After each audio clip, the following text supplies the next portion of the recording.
Bem-vindo ao canal da TAC, eu sou o Douglas e espero conseguir te ajudar a entender um pouquinho mais sobre Cálculo 1 nesse vídeo. Já aproveita para se inscrever no canal e ativar o sininho de notificação. E compartilhe caso saiba de alguém que está precisando de uma ajuda com Cálculo 1. Bom, então vamos começar. O número de Euler, que a gente chama simplesmente de E, é um número bastante importante na matemática. Ele já apareceu várias vezes e vai aparecer muito mais pela frente, mas na prática você simplesmente precisa saber que ele é um número, é uma constante. Se quiser ter uma noção, ele tem um valor aproximado de 2,7. Na prática, é isso que você tem que entender. Então essa aula, no final das contas, é um pouquinho mais de curiosidade para entender um pouquinho mais da origem desse número E. Para entender, vamos começar com dois exponenciais aqui, de base diferentes. A gente tem o 2 elevado a x e o 3 elevado a x. Exponenciais com base maior do que 1 têm um formato mais ou menos assim. Ele vai crescendo cada vez mais, vai indo lá para infinito. A base maior vai fazer com que vá para infinito mais rápido. A função g está acima da função f. As duas funções elas vão lá para zero quando o expoente está indo lá para menos infinito.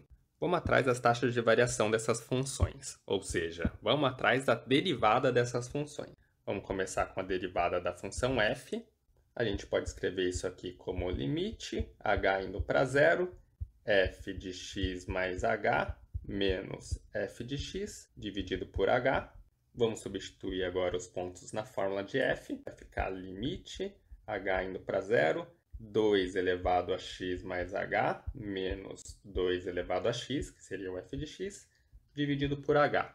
Tanto esse termo quanto esse, eles têm o fator 2 elevado a x. A gente consegue fatorar. A gente consegue escrever eles como 2 elevado a x vezes 2 elevado a h menos 1. Veja que se fizer a distributiva, volta exatamente para o que tinha antes. Ao multiplicar 2 elevado a x por 2 elevado a h, a gente soma os expoentes, volta aqui. Uma coisa que a gente vai aproveitar é que o x não é a variável dentro desse limite. A variável dentro desse limite é o h. O x dentro do limite é como se fosse uma constante. Então a gente pode tirar para fora esse 2 elevado a x. Então a gente vai ficar assim, ó. 2 elevado a x, limite h indo para zero, de 2 elevado a h menos 1 sobre h. E olha só o que a gente tem aqui. Se for analisar bem, isso aqui é a derivada da função f no ponto zero. Vamos deixar bem claro aqui em cima. O que seria a derivada de f no ponto zero? Por definição de derivada, seria um limite. Só que agora eu estou falando que é no ponto zero, não estou falando que é num ponto x qualquer. Então é meio que um caso particular desse aqui. Seria o limite do h indo para zero, do f de 0 mais h, ou seja, substituir aqui o x por h. Vamos colocar aqui então 2 elevado a h, menos. Agora a função no ponto zero, já que a gente está calculando a derivada no ponto zero, vai ficar 2 elevado a zero. E daí a gente simplesmente divide pelo h. E daí esse 2 elevado a zero é o 1, o que significa que o que a gente tem aqui é a derivada da função f no ponto zero. E olha que o 2 elevado a x é exatamente a função f. Então a conclusão que eu queria chegar é que isso aqui, a derivada de f num ponto x qualquer, é a função f no ponto x vezes a derivada de f no ponto zero. Esse aqui é o f de x e esse aqui seria o f' de zero. A gente pode até não saber quanto que é a derivada no ponto zero, mas isso aqui é um número.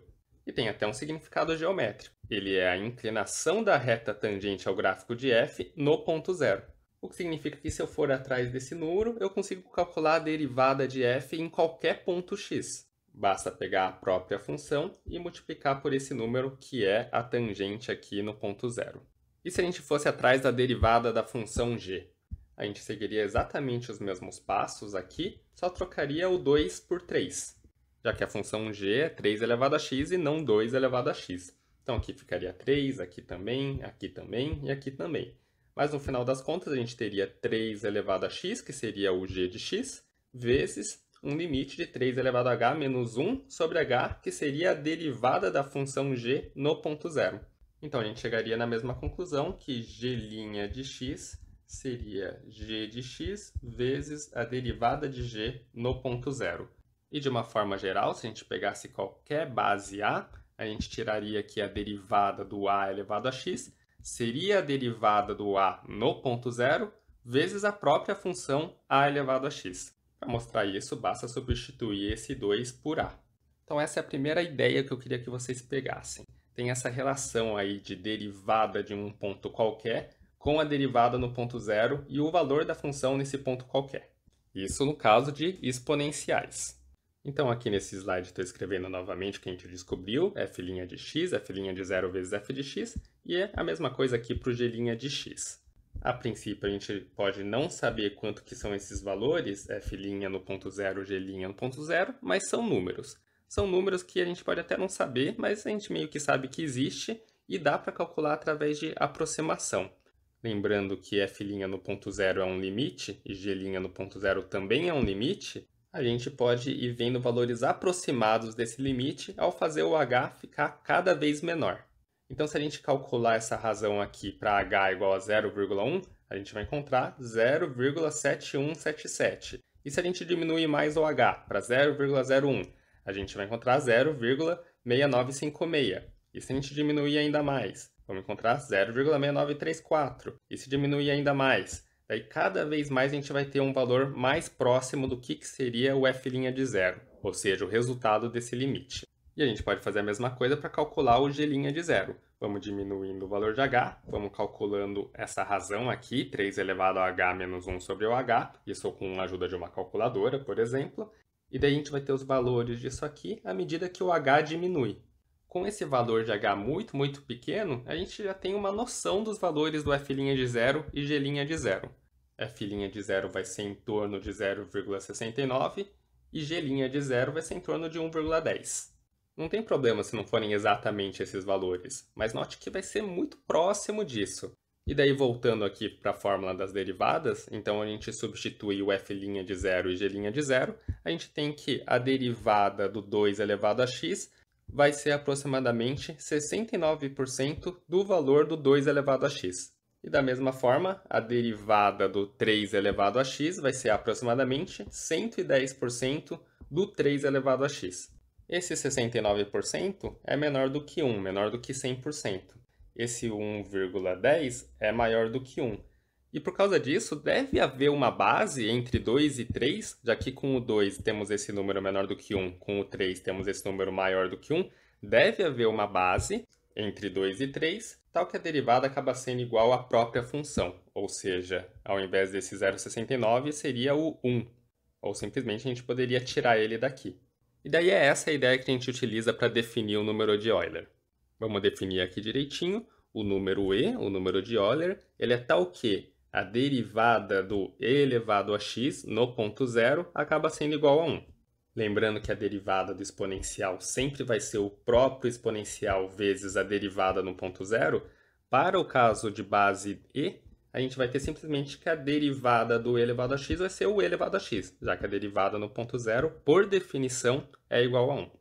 A gente poderia desenhar aqui o gráfico do e elevado a x, ficaria entre o gráfico do 3 elevado a x e do 2 elevado a x, até porque a gente intuiu que deveria ser um número entre 2 e 3, essa base do exponencial, tal que isso aqui acontece. Então aqui somente algumas curiosidades, a gente chama esse número e de número de Euler, ele é um número irracional, o valor aproximado vai ser esse aqui. É o que a gente usa como base dos logaritmos que a gente chama de natural, a gente dá até um nome diferente para esses logaritmos, né? A gente chama de ln, esse ln de x na verdade é o logaritmo da base e. E um último ponto aqui, existem outras formas de definir o número e, mas que no final das contas acaba sendo equivalente a essa. A gente vai abordar esses assuntos mais para frente. Então, resumindo o principal dessa aula, o que é o número e? O número e é a base de um exponencial, tal que a derivada no ponto zero é igual a 1. Ou de uma forma equivalente é falar que é a base do exponencial cuja derivada é a própria função. E daí o que não pode deixar de entender é que ele é simplesmente um número entre 2 e 3. Obrigado por ter acompanhado o vídeo até aqui. Se por acaso ele te ajudou, não se esqueça de dar seu like e se inscrever no canal. E sabia que tem nosso curso de cálculo 1 completo na plataforma Ataque? O link está na descrição se você quiser dar uma olhadinha. Lá você encontra o curso estruturado, além de mais exercícios resolvidos e tudo de forma gratuita.